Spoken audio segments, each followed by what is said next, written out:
এই বিশাল পৃথিবীতে ১৯৩টি স্বাধীন দেশ রয়েছে এবং প্রতিটি দেশেই রয়েছে বৈচিত্র্যময় নিয়মকানুন ও সংস্কৃতি। এসব দেশে রয়েছে বিভিন্ন ধর্মের মানুষের বসবাস, কোথাও মুসলমান, কোথাও খ্রিস্টান, কোথাও বৌদ্ধ, আবার কোথাও সনাতন ধর্মের অনুসারীরা সংখ্যাগরিষ্ঠ। এর মধ্যে মুসলিম প্রধান দেশগুলোর সংখ্যা বর্তমানে ৫৭টি। জাতিসংঘের তথ্য মতে পৃথিবীর প্রায় প্রতিটি দেশেই কোনো না কোনোভাবে মুসলমানদের উপস্থিতি রয়েছে।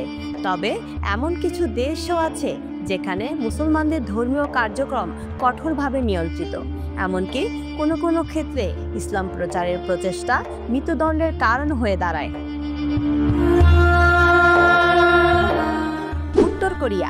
উত্তর কোরিয়া ধর্মীয় স্বাধীনতার ক্ষেত্রে খুবই কঠোর একটি দেশ।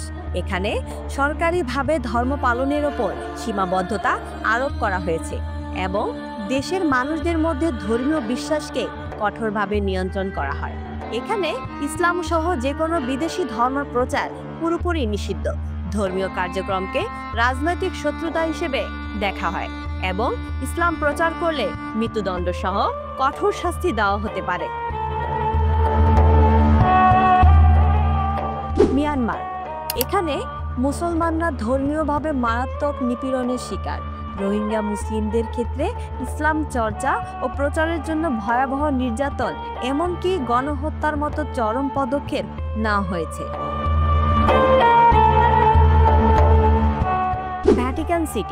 ভ্যাটিকান সিটি বিশ্বের ক্ষুদ্রতম রাষ্ট্র, যা খ্রিস্টান ধর্মের ধর্মীয় কেন্দ্র হিসেবে পরিচিত। এটি একটি রোমান ক্যাথলিক দেশ হওয়ায় ধর্মীয় দিক থেকে এখানে মুসলিম সম্প্রদায়ের উপস্থিতি একেবারেই সীমিত। ছোট্ট এই দেশটিতে সরাসরি কোনো ধর্মীয় নিষেধাজ্ঞা নেই, তবে ধর্মীয় অবকাঠামো বা মুসলিম সম্প্রদায়ের চর্চা নেই বললেই চলে। সলোমন দ্বীপপুঞ্জ, প্রায় ৭ লাখ জনসংখ্যার এই দ্বীপে মুসলিম জনসংখ্যা খুবই কম। স্থানীয় সংস্কৃতি ও বিশ্বাসের জন্য মুসলিম ধর্ম প্রচারের কিছু সীমাবদ্ধতা রয়েছে, যদিও এখানে মুসলমানদের সংখ্যা ৭০ জনেরও কম এবং একটি মাত্র মসজিদ রয়েছে এখানে, যা স্থানীয়দের সাথে সামঞ্জস্য রেখে পরিচালিত হচ্ছে। মাঝে মাঝে সংস্কৃতিগত কারণে মুসলিম সম্প্রদায়ের কার্যক্রমে সীমাবদ্ধতা তৈরি হয়, তবে সরাসরি কোনো সরকারি নিষেধাজ্ঞা নেই এখানে।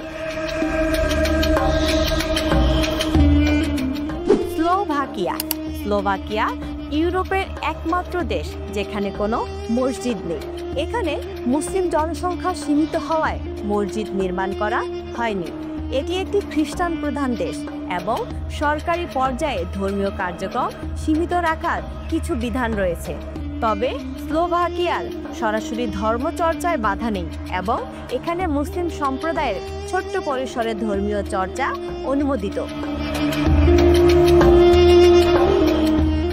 এছাড়াও কিছু মধ্যপ্রাচ্যের দেশ এবং চীনের নির্দিষ্ট অঞ্চলে ইসলাম প্রচারের বিধিনিষেধ রয়েছে, যদিও সেগুলোতে মৃত্যুদণ্ডের শাস্তি সাধারণত দেওয়া হয় না। লামিয়া তমা, দৈনিক নবদৃষ্টি নিউজ ডেস্ক। দৈনিক নবদৃষ্টি, নতুন আঙ্গিকে পরিবর্তনের বার্তা।